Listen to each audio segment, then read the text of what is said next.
Good morning everybody, and welcome from Iceland, where I've engaged in my own lockdown and social isolation. Not really, of course. It's only a few short weeks though that I was in Iceland and enjoying myself with a group of students, and COVID-19 seemed a distant threat, and yet here we are all having to self-isolate and keep ourselves distant from other people. The college itself is eerily quiet. As you can see here, there's no one about. In fact, if you listen carefully, you can even hear the birds singing. Although the place was really quiet last week, we still got well fed. And actually there was one bonus, which was of course that we didn't have to queue for very long for our Friday fish and chips, which was welcomed by both staff and students. And students at college have continued to work hard on the computers, they're socialising on their Hella Up, and they're using the library.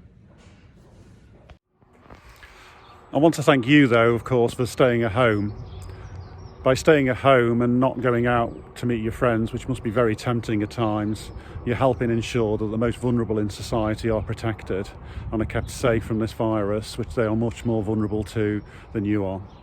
Although you may need to stay physically distant from your friends, it doesn't mean that you can't keep in touch. I really do encourage you to find time each day to catch up with a friend, preferably over the phone or by video conference. I've been really impressed by the way in which you've gone from being in a physical school to a virtual one almost overnight, how you've already engaged with new ways of learning. I really enjoyed the video clip we shared on Instagram of a student revising Scrooge by singing. This way of working though isn't without challenge, and I know many of you have struggled with the sheer volume of work that's come through each day, and so I'm pleased to say that after Easter we'll be looking again about how we structure that work and how your timetable is structured. So in Year 9 we'll shortly be releasing your options letters, and going forward we'll only be asking you to study for those lessons for which you've chosen as an option, and of course the compulsory ones of English, Maths and Science. In Year 7 and 8 we'll introduce a much more simplified timetable which has fewer lessons each day, which hopefully will be able to help you to maintain study much better.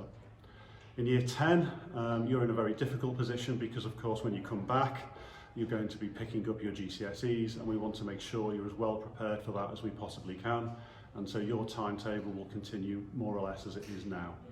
For Year 11, if you're going on to study a vocational course, then we will not be setting you any further work. For those students though who are going to continue for A-level, the A-level teachers here will be sending out transition work which will allow you to make that transition into A-level much more smooth, which will really benefit you next year when we return. And all it leaves me to say is a very happy Easter.